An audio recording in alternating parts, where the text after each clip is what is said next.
Siempre digo lo Muy que buenas pienso. noches, gracias por la sintonía, gracias por estar allí como cada domingo. Hoy me gustaría hablar de un tema que a lo mejor ustedes pueden pensar, no, le interesa a él porque es periodista, pero creo que nos interesa como sociedad. ¿Para dónde va el periodismo? ¿Para dónde va la forma de comunicación? Fíjate vos que si algo cambió de manera brutal en las últimas décadas con toda la innovación tecnológica, es la forma de comunicarnos. Las redes sociales, las plataformas.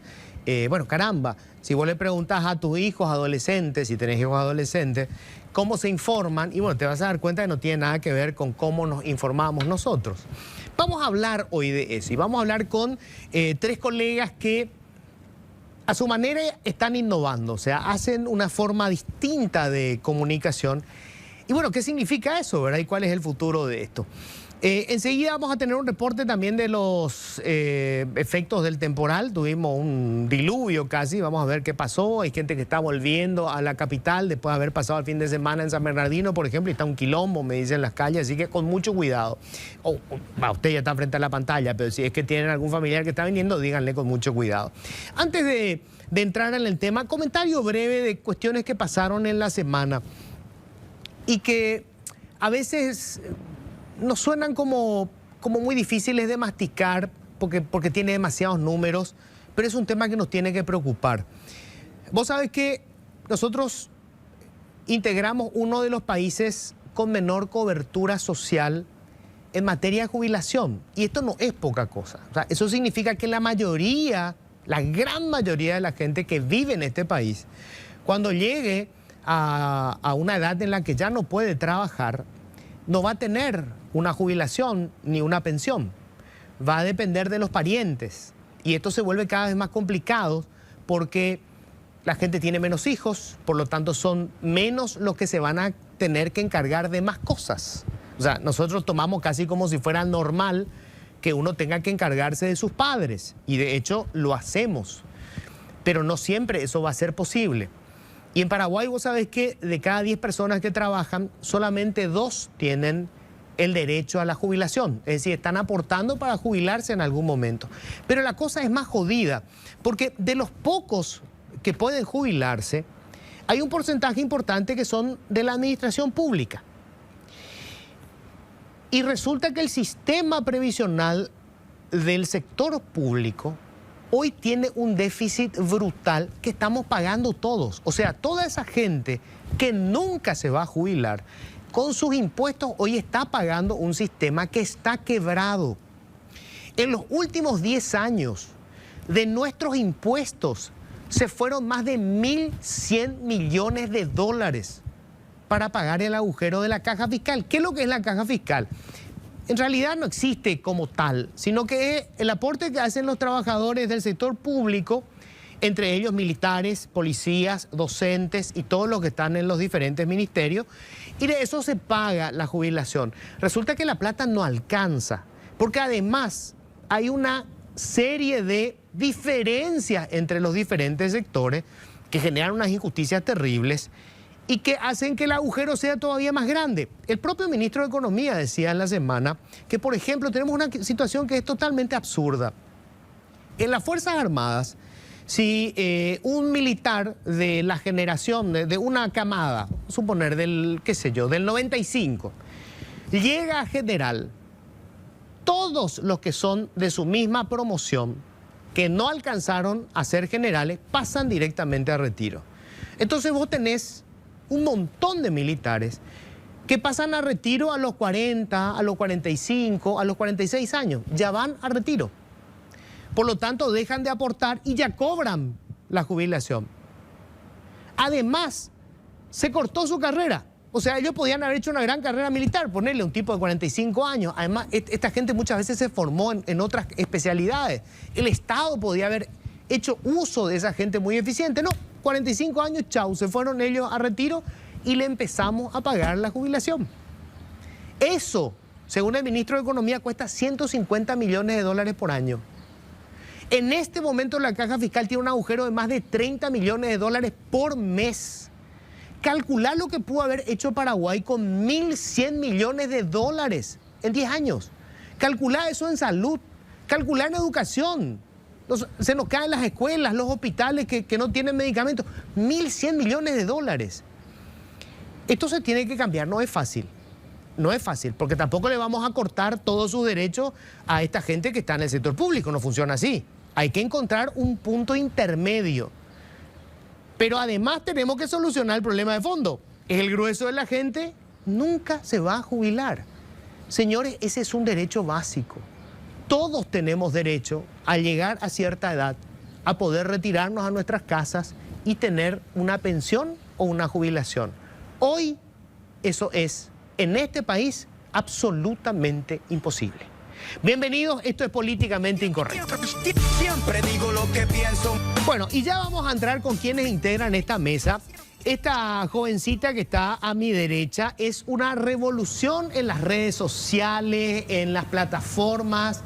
Los adolescentes y las adolescentes se enteran muchas veces de lo que está pasando gracias a ella. Romy Mendoza. Hola, Romy, ¿cómo estás? Hola Luis, ¿cómo estás? Hola, feliz domingo a toda la gente mirando. Qué gusto estar acá, qué honor y gracias por invitarme. Gracias por venir. Ponta. Estamos con Federico Filártiga, que ya lleva 10 años haciendo algo absolutamente distinto, que es Latitud 25. Apostó a algo distinto cuando nadie se animaba. Hola, Fede, ¿cómo estás? Luis, Romy, Maxi, un gustazo estar con ustedes y bueno, gracias por la invitación, Luis. Y Maximiliano Manzoni, él es periodista de investigación, él decidió trabajar en redes, en medios alternativos, ha hecho trabajo realmente fabuloso y hoy se mete con algo que poca gente se quiere meter, sobre todo en los medios tradicionales, el problema del cambio climático. Hola Maxi, ¿cómo estás? Un gusto, Luis, un gusto compartir con Romy y con Fede y un gusto saludar a la audiencia también. Bueno, antes de entrar ya en tema, brevísimo quiero entrar con... Está Cristian, ¿verdad? Para hablar un poco de los quilombos que armó el temporal. Cristian, ¿qué tal? ¿Cómo estás, Cristian? Buenas noches, Luis, a los invitados, como así también a la gran teleaudiencia de Políticamente Incorrecto. Y es así, tenemos que hablar de este fuerte temporal que se batió con mucha fuerza aquí en el departamento de Itapúa y ya empezó cerca del mediodía aproximadamente, de acuerdo a algunos datos que tenemos aquí en nuestra región, estos vientos huracanados que empezaron a soplar al menos a 178 kilómetros por hora. Fue breve realmente, pero suficiente para causar importantes daños, estragos en el departamento de Itapúa, dejando varias viviendas destechadas, árboles caídos, cuantiosos daños en tendidos eléctricos. A consecuencia de ello tuvimos un corte de energía eléctrica al menos por 8 horas y media. Así también varios vehículos dañados por árboles caídos, algunas personas que se salvan milagrosamente, que cuando descienden de su rodado e ingresan a un comercio en la ciudad de Encarnación, uno de los árboles cae sobre el rodado de estas personas, quienes se salvan milagrosamente. Una institución educativa en la ciudad de Fram, en este caso hablamos de la escuela básica número 2314, subvencionada Santa Teresita, lamentablemente 3 aulas prácticamente quedaron destechadas en este lugar, lo cual afecta directamente a un total de 500 niños que durante esta semana se cree que no van a asistir a tener clases presenciales, en tanto se repare esta situación aquí en la ciudad de Fram. Y realmente, Luis, aquí en el departamento de Itapúa, en todas las localidades, hubo reportes de daños, tanto que afectó a los agricultores, a los propios pobladores, hay muchísimas viviendas destechadas. Y lo importante de todo esto también es que las autoridades locales ya están de alguna forma asistiendo a estas familias, tanto en Carmen del Paraná, en Fram, en Coronel Bogado, en General Artigas, el pórtico de esa ciudad también se cayó totalmente, una vivienda en esa localidad también se vino abajo, la familia en estos momentos se encuentra en un albergue y un sinfín más de novedades que tenemos aquí, pero afortunadamente hay que mencionar también que no se reportan víctimas fatales, sí algunas personas lesionadas, pero esta tormenta que azotó con fuerza al departamento fue prácticamente de 30 minutos, pero suficiente realmente para destrozar todo lo que encontraba a su paso. Bueno, terrible. Mañana vamos a tener seguramente ya más detalles. Gracias, Cristian, gracias. Bueno, mañana vamos a tener seguramente más detalles. Voy a entrar en tema. Romy, lo tuyo, o sea, vos no pensabas que iba a dedicarte al tema de la comunicación, ¿no?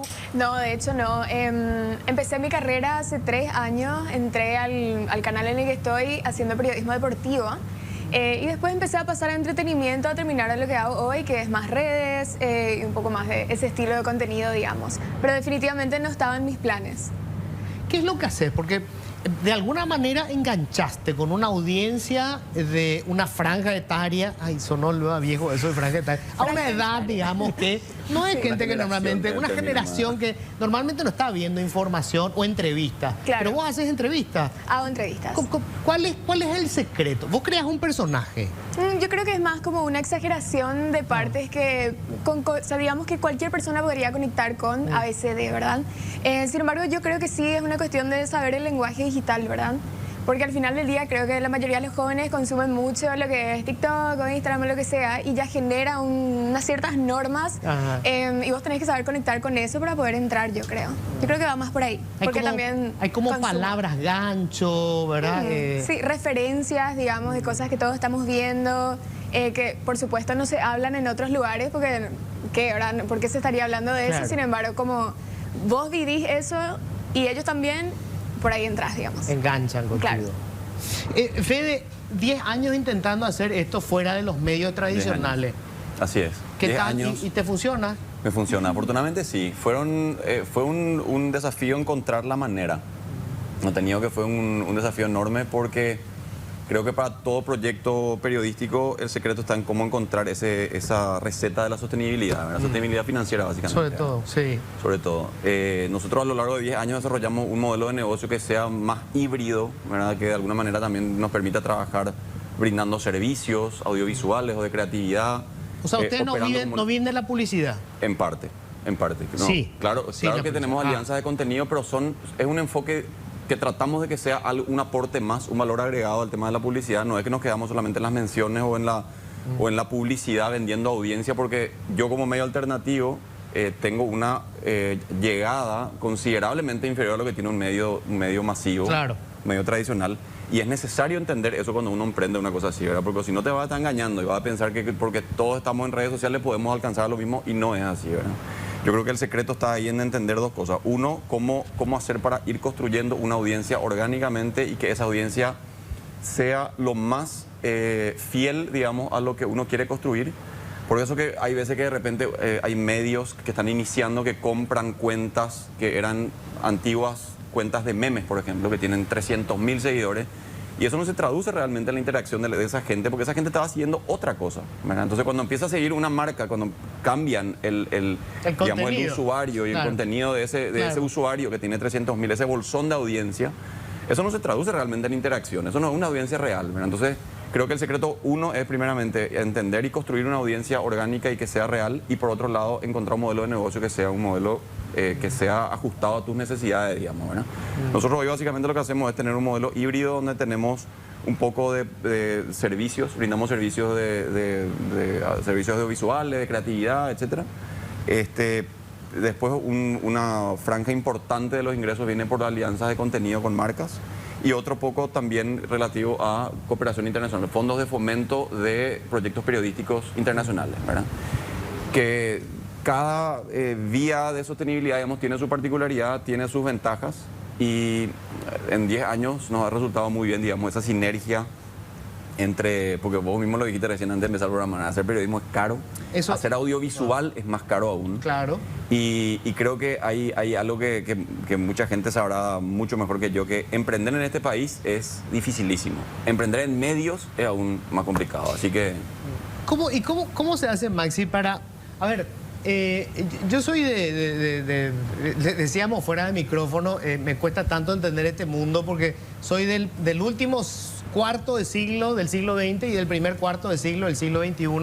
Soy un bicho de redacción, empecé a hacer periodismo en un diario y para nosotros las reglas eran muy básicas en un diario, ¿verdad? Vos tenías que traer una buena noticia y si le pegabas al poder mejor, porque nosotros éramos supuestamente el contrapoder. Pero se puede hacer periodismo fuera de los medios tradicionales. Vos haces investigación. Sí. ¿Cómo se sostiene eso? Porque además cuesta plata hacer.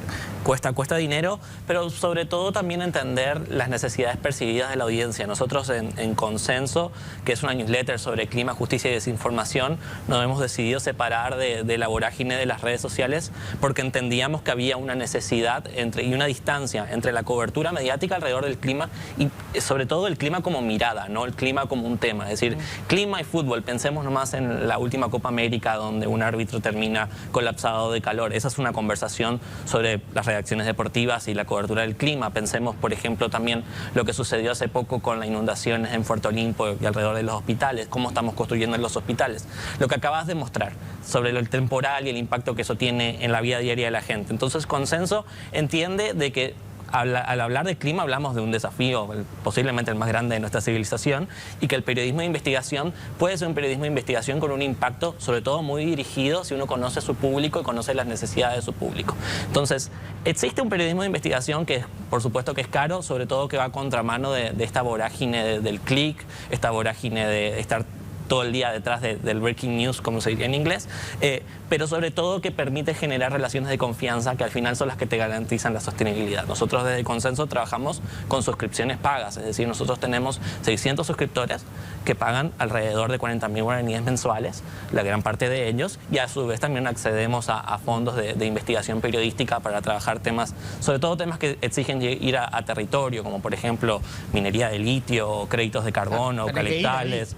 Tenés que ir ahí, tenés que grabar. Las escuelas y el impacto de calor. Los días en el lugar, o sea, todo eso cuesta plata, ¿verdad? Entonces, es difícil, es mucho más complicado de lo que era 20 años atrás, inclusive te diría 10 años atrás cuando empecé, pero también creo que la reflexión de fondo es que desde los medios de comunicación, que creo que nadie tiene ahora mismo la respuesta, los fondos internacionales tienen sus complicaciones, trabajar con marcas también. Y la gente lee, porque algo que a mí me preocupa es la capacidad de atención es cada vez más limitada. O sea, hoy con TikTok, por supuesto, la gente que son segundos. Y no es solamente una cuestión de edad. Sí, sí, sí. Yo tengo compañeros de mi edad que los encuentro sentados en una esquinita con TikTok. Claro. Horas están, ¿verdad? 100%. Y una capacidad de dura segundo. un minuto y es retener la atención por un minuto, que también ya es un desafío hoy en día. O sea, definitivamente hay un cambio muy rotundo en la capacidad de atención de cualquier individuo. Bueno, ahí, ¿cómo hacer para que alguien lea? El cambio climático no vas a explicar en un minuto. No. O sea, si vos haces un artículo, no digo lo del cambio climático en general, pero vamos a hablar de la zona del Chaco donde se hicieron hospitales, y se inunda. Ese artículo tiene que tener por lo menos 50 líneas. ¿Quién lee 50 líneas? Yo creo que lo que hay que dejar de pensar es en la masividad como sí misma dejó de existir en los medios de comunicación hace 10 años. Creo que tenemos cada vez más nichos interesados. Esos nichos se pueden ampliar a la medida de que uno comience a tocar los márgenes de otros temas. Por eso citaba anteriormente el tema del fútbol, pero por ejemplo hay una profunda comunidad de gente preocupada por el estado de las escuelas ahora mismo y cómo eso hace ampliar la conversación sobre el clima, pero también creo que en el caso específico a nivel ambiental en Paraguay hay una batalla cultural ganada donde en los últimos 10 o 15 años a través del trabajo periodístico, el trabajo de la sociedad civil y las organizaciones, hay una sensibilidad que quizás no se traslade todavía en políticas públicas muchas veces, pero hay un interés. Lo otro es la constancia, lo otro es que la persona que te lee sepa que la próxima semana vas a estar ahí y que puede acudir a vos. Y sobre todo, en el caso particular me he vuelto un poco ludita, salir un poco de las redes sociales, volver a las reuniones, volver a presentar tu trabajo en reuniones con la audiencia. Nosotros tenemos una reunión mensual con nuestra audiencia donde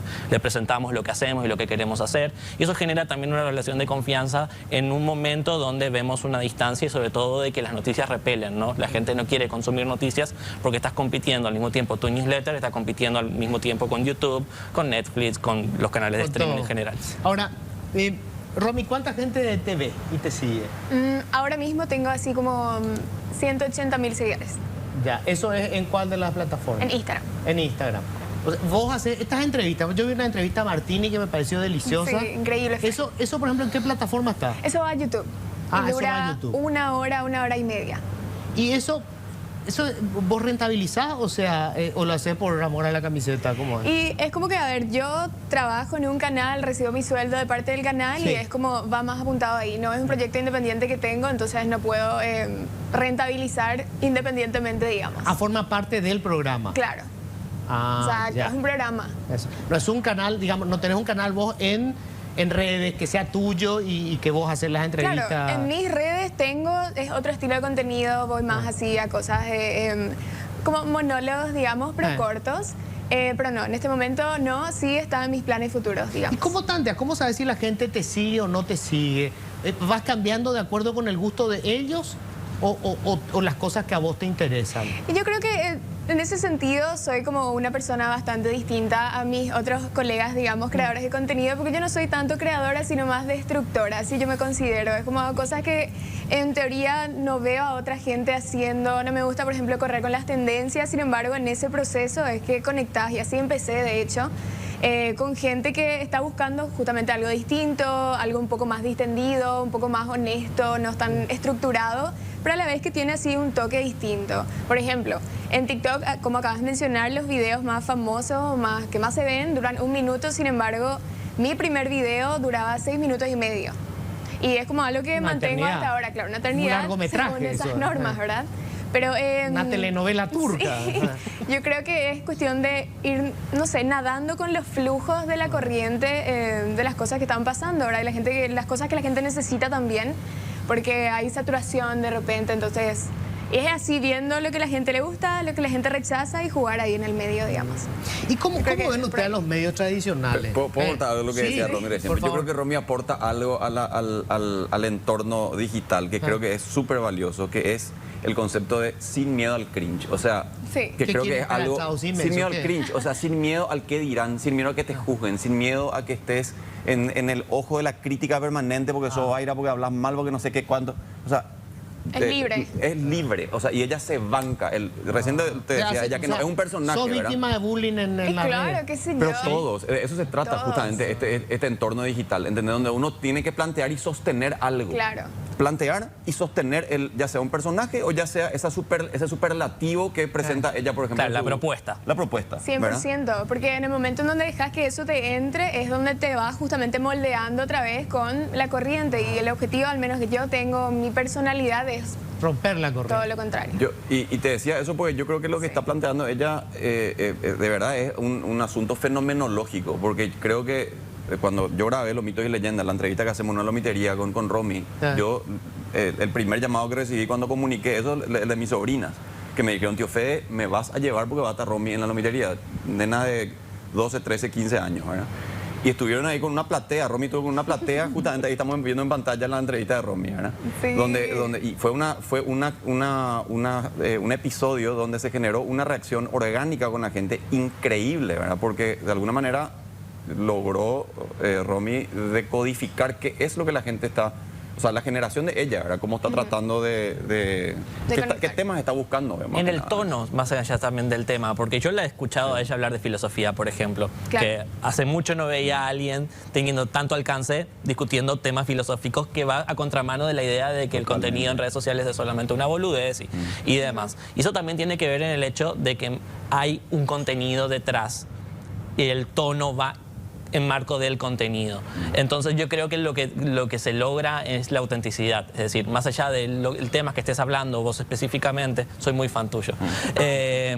El tono que estés hablando, hay un contenido detrás y la gente puede reflejarse en eso. No es que no reflejas o no reflexionas sobre el trabajo que estás haciendo. Claro, 100%. Y de hecho me parece importante también aportar ahí justamente eso. Yo creo que la forma en la que decís hoy por hoy una información, una noticia, algún pensamiento, opinión, importa demasiado, en especial en el momento en donde querés conectar con otra franja así de edades o qué sé yo, otro grupo social. Y creo que es ahí donde tiene que ir el enfoque, no necesariamente en limitarnos a estar hablando de cosas, no sé yo, amarillistas o así, súper banales o vulgares, sino enfocarse pasa más por en ahí. la forma. No, yo creo que O sea, no. digo, con ese mismo lenguaje que puede tener algunos excesos de propósito, podés hablar, no sé, de la deuda de la Municipalidad de Asunción, igual. Tranquilamente, yo creo que podés hacerlo. ¿Y cómo reaccionan la gente de tu edad? O sea, ¿se enganchan igual con esos temas? Es que de hecho sí, es como explicar cosas que parecen difíciles o de repente tenés la impresión de que puede ser difícil o tedioso o cansino, pero de una forma en la que cualquier persona podría conectar. De hecho, justamente lo mencionaba, yo hago muchos contenidos de filosofía porque soy muy apasionada y es nomás encontrar una forma distinta de decir, imaginemos esto como esto y no necesariamente en 1500, no sé, es eso, esa estructura la que ahora tal vez genera un poco de rechazo, queda desfasada entre comillas. Yo creo que, por supuesto, depende mucho de lo que consumís y lo que no, pero entre los jóvenes, aunque sea, yo creo que es simplificar y que sea más ameno y más, no sé, familiar contigo.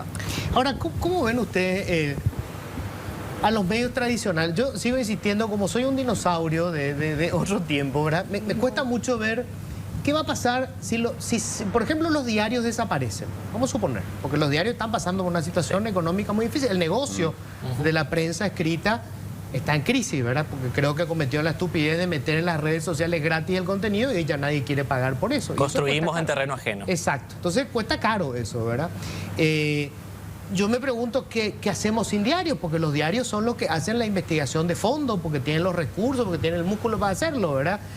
No sé, la quinta de Santi, la compra de medicamentos chinos en los tiempos de Abdo Benítez, todos los casos de corrupción, o sea, en la prensa, sobre todo en la prensa escrita.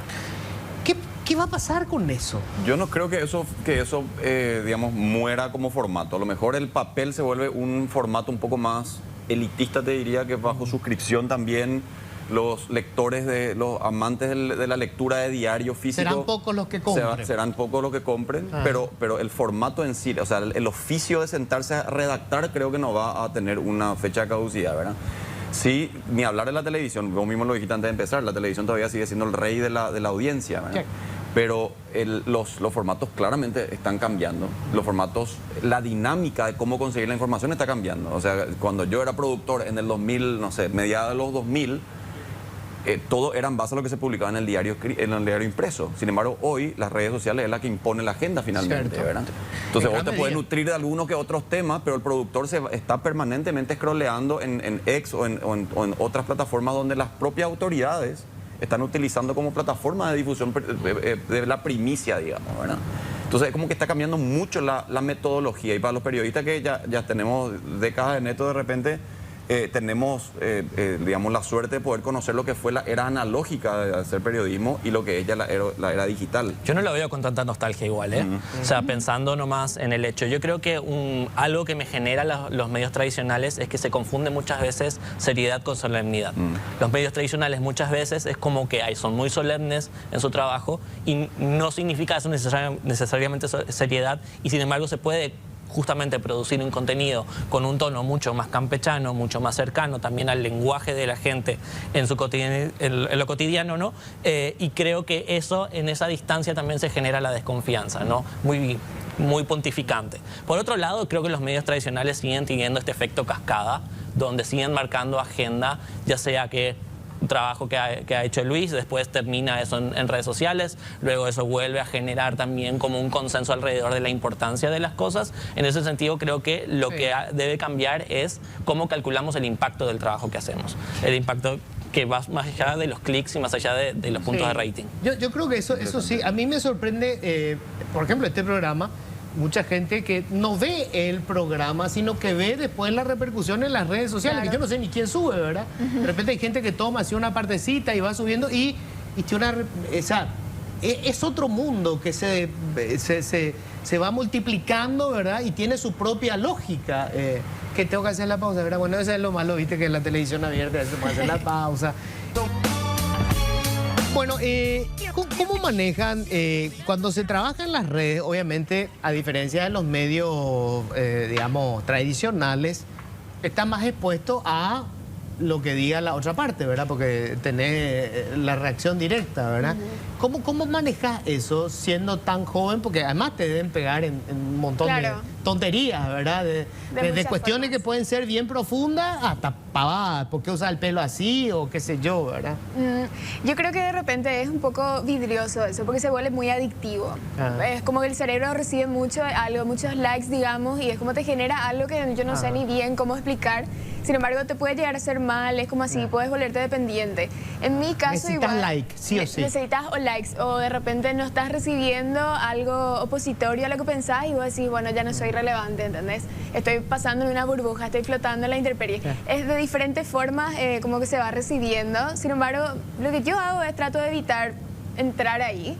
Y en especial porque, no sé, es como que si alguien me dice, no me gusta que hagas esto porque esto y aquello, si yo no te respeto no te voy a hacer caso.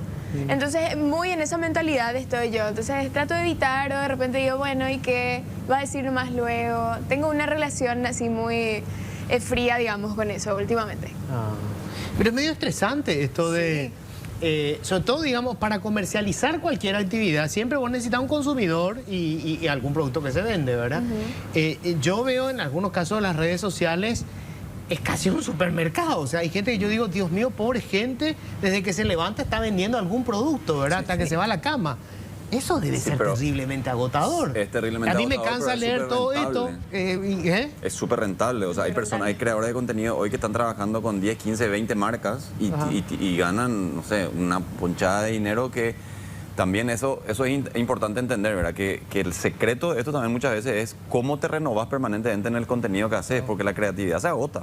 O sea, Condenados a innovar. condenado a innovar, porque es literal, hablas con todos los creadores de contenido más destacados, Romy entre ellos, y te dicen que hay momentos de mesetas creativas en donde de verdad se vuelve un problema eso, Ya no porque puedes ¿cómo haces producir. para mantenerte vigente? ¿Cómo haces para mantener enriquecida esa audiencia que vos construís, que está esperando que permanentemente estés Claro. estimulándoles, Activa. ¿verdad?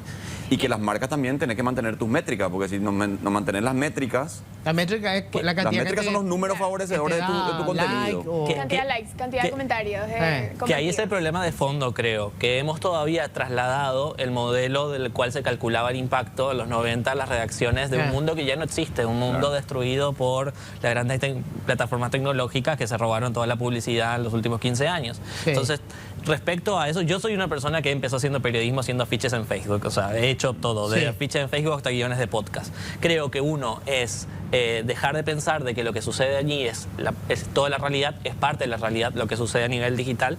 Lo segundo, que sí es una preocupación que tengo sobre los creadores de contenidos, que no es contenido sino es incontinencia, sobre todo porque existe una validación de parte de la estructura de monetización en redes sociales, pensando en Twitter, pensando en Instagram. No digo que sea tu caso, pero digo que hay varios casos donde sucede eso, donde lo que se valida es decir algo a lo que dé lugar y estar sobre la cresta de la ola constantemente. Segundo, que no se puede estar innovando constantemente, y hasta diría que es a contramano de lo que necesitamos, que es recuperar la confianza de la audiencia. ¿Cómo te separas de este ruido constante de información, de desorden informativo que va sucediendo alrededor nuestro, donde tenés a un tuitero que está haciendo un hilo al mismo tiempo que tenés un youtuber, al mismo tiempo que tenés un streamer? Y creo que son volver a las relaciones de confianza con la audiencia, es decir, volver a conectar, primero con la que la audiencia necesita, pero también a tener conversaciones que vayan más allá de la polarización. Creo que nos hemos comido la polarización, las grandes palabras, nos hemos comido tener conversaciones, hablabas vos, Luis, antes de comenzar el programa, donde tenemos conversaciones con la clase política o la clase económica que no se relacionan con lo que se está discutiendo en la calle. Sí. Y creo que volver un paso atrás no es autocensurarse, sino que también conectar también con el sentido de la época, donde claramente sigue habiendo una necesidad y una voracidad de periodismo, porque nunca hubo más temas para cubrir como ahora mismo. Tenemos demasiadas cosas que cubrir, desde lo bueno y de lo malo, y en simultáneo, pero al mismo tiempo nunca la gente se sintió tan aturdida por la cantidad de conversaciones que se dan al mismo tiempo. ¿Ustedes creen que la gente nos sigue, valga la redundancia de palabra, creen que la gente nos sigue creyendo?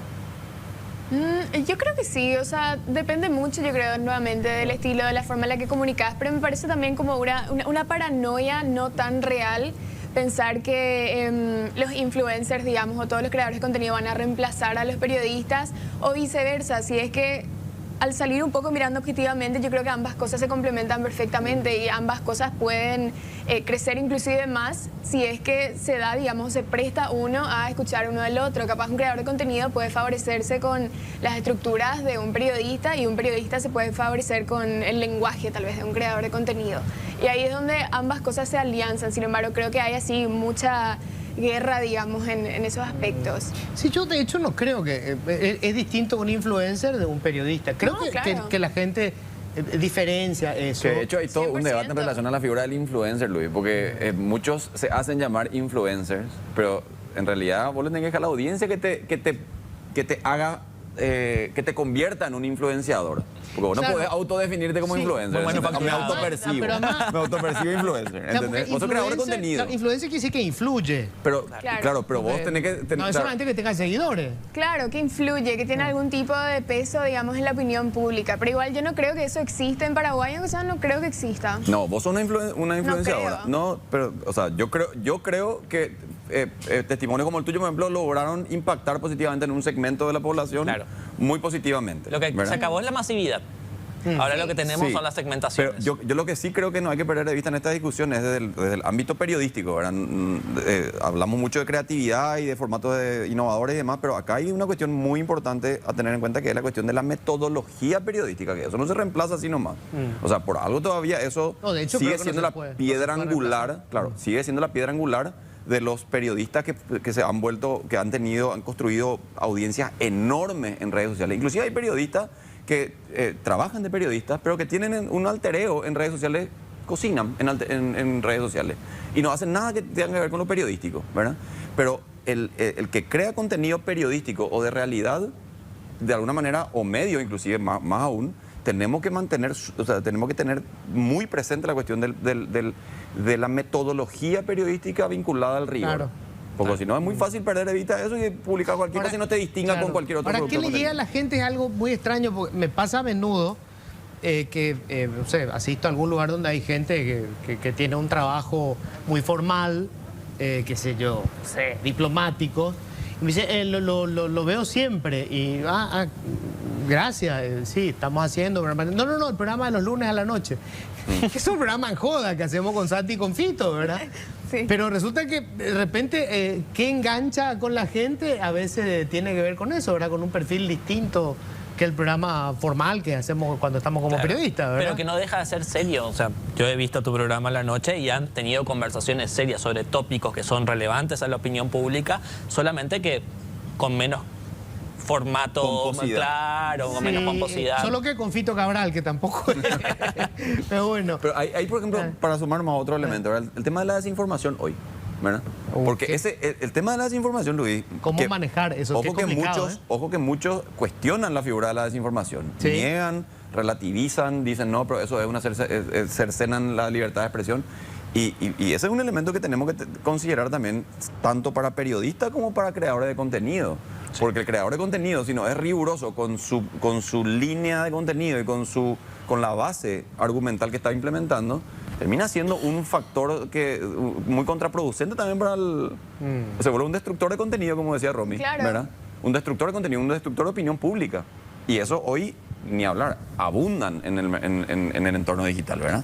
Ahora, yo pregunto, quienes están en redes y que hacen, digamos, este tipo de comunicación alternativa, ¿les interesa pasar a la televisión formal?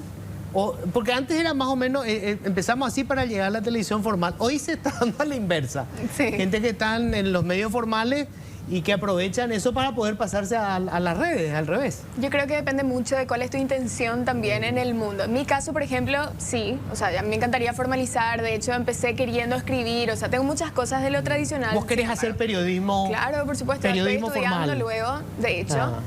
Todavía nomás no terminé. Sin embargo, sí creo que hay, así como decían, lo que es ese fenómeno supermercado. Hay muchísima gente que empieza en redes, la empieza a pegar, tiene los seguidores y empieza a vender el perfil solamente para ganar plata. No tiene nada de malo. Pero sin embargo, creo que en esos casos no hay ningún interés de formalizar porque no le sirve de nada. Ya está haciendo la plata que necesita, tiene la masividad que quiere y punto. Y ahí se acaba. Yo creo que depende mucho, hay casos y casos. No es lo tuyo. ¿Vos querés No es lo mío. llegar a... Yo quiero llegar a Luis Vareira. Luis Vareiro. ¿Qué tal? Luis Vareiro. No importa, porque ese es justamente el formato. claro. La conversación creo que no es sí o no, es en qué condiciones. Sí. Creo que la pregunta que muchos nos hacemos, sobre todo quienes hemos hecho carrera en medios no tradicionales, Sí. es en qué condiciones yo puedo hacer el trabajo que a mí me gusta hacer con la Claro. audiencia que yo construí en un medio tradicional. Claro. Que, sin embargo, cabe decirlo, sigue teniendo una validación mucho más grande. Inclusive, Claro. aunque no se den números, aunque yo pueda decir tengo más gente que algún diario o algún medio digital tradicional, la validación que te dan las marcas de los medios tradicionales Sí, también sí, tiene un importante. efecto rebote Claro. en que tu trabajo sea visto, sea leído y que genere un impacto en la sociedad, que finalmente Claro. la razón por la cual hacemos periodismo, servicio pero público. además yo creo que el trabajo que hacen ustedes, Maxi, no solamente sobre el tema medioambiental, antes incluso sobre otras investigaciones de hechos de corrupción que normalmente los medios tradicionales no tocan. Por ejemplo, los medios tradicionales difícilmente se metan con los negocios de empresas que eventualmente son auspiciantes. Eso es real. O sea, a mí cuando me dicen, por ejemplo, ¿por qué no hacer una investigación sobre los supermercados? Espera, poco. A ver, el dueño del boliche tiene supermercado y nosotros justo vamos a hacer una investigación sobre el supermercado. Lo interesante es que haya medios, haya suficiente diversidad de medios para que, digamos, otra gente esté investigando también eso, ¿verdad? Pero además te cuento más. O sea, acá hay una marginación de toda la cobertura de temas sociales, históricamente ejemplo. de los medios tradicionales. Cierto. O sea, acá, en los últimos, te diría, 15 años, el cambio que se generó en el abordaje de casos de feminicidio, por ejemplo, en los medios impresos, es increíble para mí. Increíble. Eso es producto de un entendimiento de que había que tener un Tratamiento distinto. Un tratamiento distinto, pero deliberado del medio al abordar eso, ¿verdad? Porque eso tiene una consecuencia directa cultural en la gente, ¿verdad? Cierto. La percepción. Y nosotros, o sea, los medios alternativos tenían naturalmente, digamos, ese rol asignado de cubrir cosas relacionadas a diversidad, por ejemplo. Que hay medios tradicionales que por línea editorial no cubren temas cubren desde la crónica. Claro, pero también sucede con el clima, porque cuando Sí, hablamos de temas totalmente, ambientales totalmente. estamos también tocando, Claro, cuando hablamos de intereses. ecocidio, deforestación, uso Totalmente. agroquímico. Ahí está la rural, está la Exactamente. UGP, están todos ellos, Claro. que además son amigos de los dueños de los boliches, de los medios de comunicación, y entonces... Y también volviendo Se al tema complica. de la desinformación, que en el caso de desinformación climática es una de las 3 líneas transversales que tenemos en consenso. Hablamos de desinformación climática porque entendemos de que hay una población, si uno ve todas las encuestas, en Paraguay se cree que el cambio climático es real y es antropogénico, es decir, producido por las actividades humanas. Lo que hay es una distancia entre creer que el cambio climático es real y qué significa hacer una política pública al respecto. Y la desinformación está surgiendo por allí. Entonces, cuando hablamos de negacionismo, por ejemplo, en realidad es bastante testimonial. Son muy ruidosos. pero son pocos. Pero son pocos. Sí. Y realmente no tienen un impacto muy grande en la, Sí. en la agenda pública de la gente, ¿no? Cierto. Sí tienen un impacto muy grande porque están sobre representados, sobre todo en los gobiernos y en ciertos gremios Claro, en el poder. en el poder propiamente dicho. Es cierto. Romy, yo recuerdo un poco, ahora que, digamos, inicias en esto, innovando, tu mamá fue periodista, periodista ABC, yo tuve la suerte de trabajar con ella, con Alicia, y me acuerdo que también en su momento la criticaban porque ella comenzó una forma distinta de hacer periodismo sobre temas sociales, ¿verdad? Era la fiesta, era el qué sé yo, creó el Rincón VIP, se llamó en su momento. Y primero fue la crítica, la frivolidad. Todos los medios terminaron copiando Claro, aquello, replicando ¿verdad? el modelo. Yo creo que de repente subestimamos, me gusta también eso que dicen, de que de repente cada quien tiene su rol dentro del mundo de la comunicación, ¿verdad? De repente vos no puedes cubrir absolutamente todo, te enfocás en una cosa. Y yo creo que en especial las cosas que hago en el programa que hago tiene un norte específico y en cierta forma también es eso, es tener un espacio así distendido de relajación que tiene igual un pienso, tiene igual un poco de mordida, digamos. Sin embargo, se mantiene siempre en un espacio, no sé, de conversación, ¿verdad? Que capaz no hay en otro lado. Porque de repente también parece un pecado ser feliz, ¿verdad? Y hay que, en esta sociedad, por todas las cosas que vivimos, es difícil, por supuesto. Claro. Sin embargo, no hay que tampoco subestimar ese momento de, ¿verdad? De respiro, Absolutamente. de Como en aire un zócalo rosa, que ya es un pecado ser feliz, como Claro, dijiste, sea un zócalo no que es un realmente pecado humillado de ser Ron. feliz, No, según vos sabés Camus. que en esto se me acaba el tiempo ahora, pero bueno, en estos días falleció el Pepe Mujica y yo podría tener muchísimas diferencias ideológicas con Mujica, pero qué hombre sabio. Justamente él planteaba eso, ¿verdad? Más allá de la discusión ideológica, él decía, necesitamos darnos tiempo para las cosas que nos hacen felices. Decía él, con este delirio de consumir, resulta que tenés que comprar este, tenés que comprar este, entonces te alcanza la plata y tenés que buscar un laburo y tenés que buscar otro laburo y tenés que buscar otro... Y al final no te quedó tiempo para las cosas que realmente te hacen feliz, ¿verdad? Y hablar de eso está muy bien. Me parece fantástico que en un programa y reírse de eso, ¿verdad? Por eso hacemos Leyenda Urbana, por ejemplo. Para vos sabés que cuando yo le invito a los políticos a comer lomito y a tomar cerveza en la calle, no podían creer. Ahora sí, porque ya se conoce mal el formato. Pero al comienzo me decían, pero ¿cómo? O sea, tipo, comemos lomito en la calle. Y le digo, sí, nos sentamos, comemos lomito en la calle en una lomitería. Y charlamos ahí. Santiago Peña fue el primero que se fue. Y Santiago Peña no podía entender cómo era el formato. Porque claro, yo tampoco tenía un piloto para mostrarle, ¿verdad?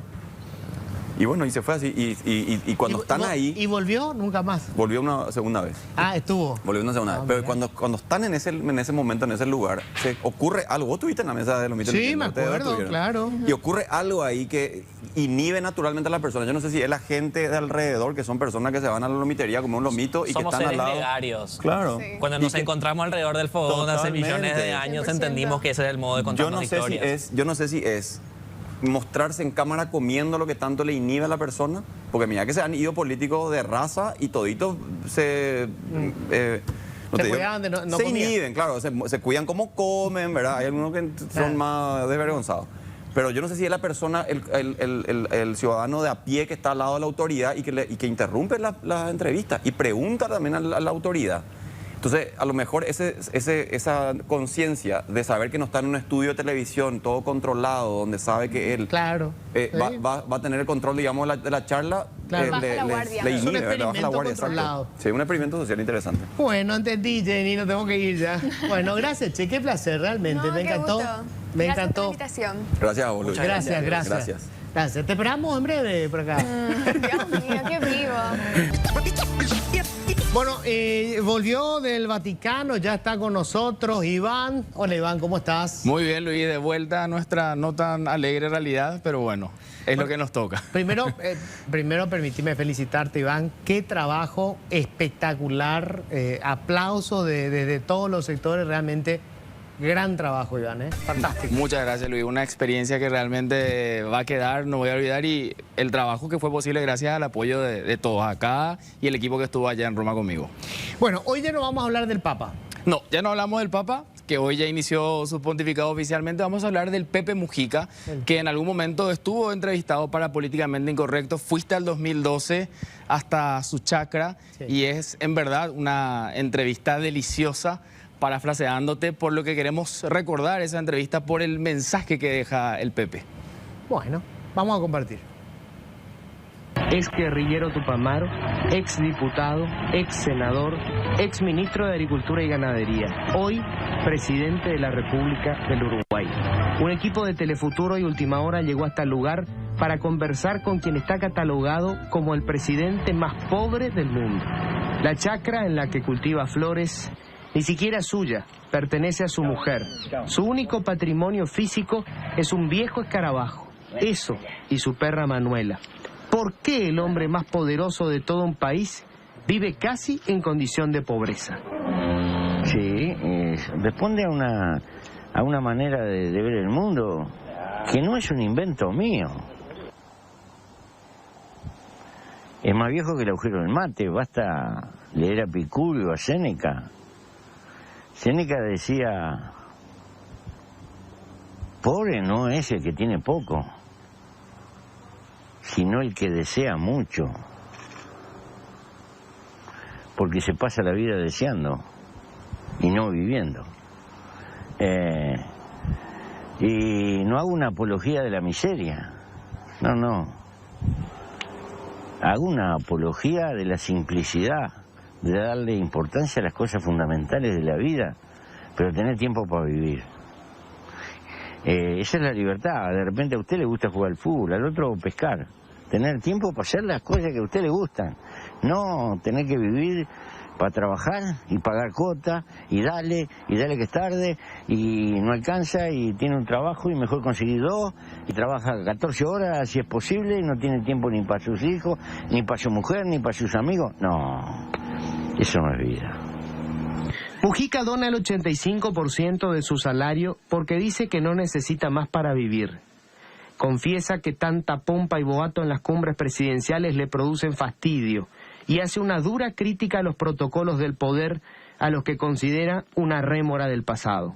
Porque en las repúblicas nos quedan resabios monárquicos, nos quedan resabios que vienen de la cultura feudal.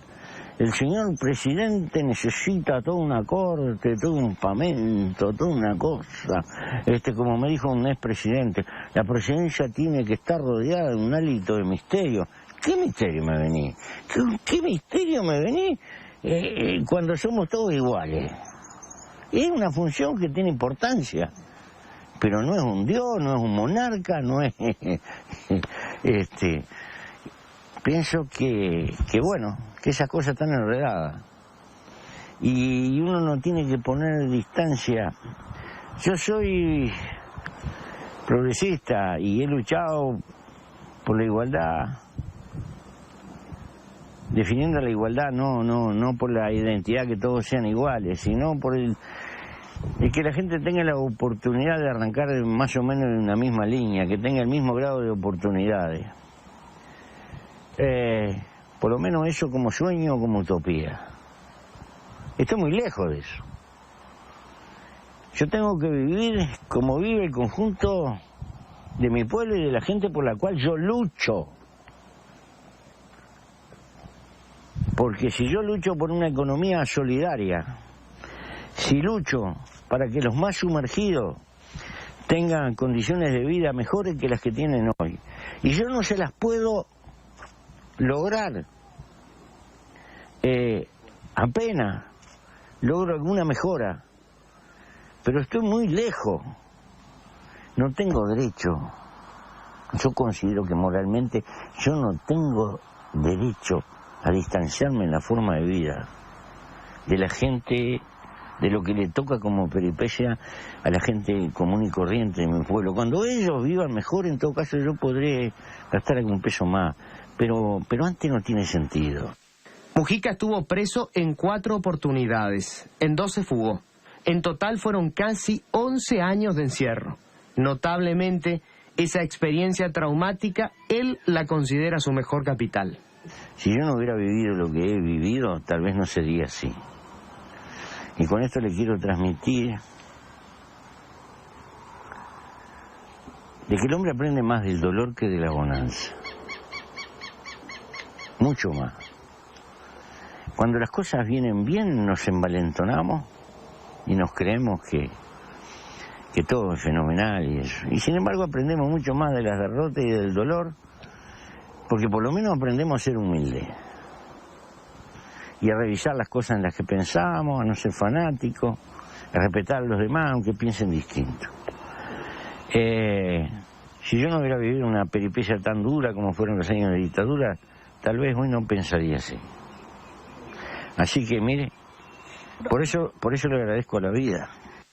Se despidió con amabilidad y volvió a la tarea que más le gusta, a cultivar sus flores y a sus perros. Mañana volverá a Palacio a hacer oficina. Es lo duro de ser presidente. Bueno, fue una entrevista deliciosa, como decías vos. Realmente una persona increíble. Podíamos, repito, disentir en términos ideológicos, pero era un hombre muy sabio, y sobre todo entendía que era importante en la vida. Gracias por refrescarme la memoria. A usted, señor, pero igual pasaron 12 años. 12 años, sí. En estos días cumpliría 90. 90 años. Estaba una semana de cumplir 90 años. Qué gran vida. Nos vamos. Que tengan todos un feliz resto de jornada.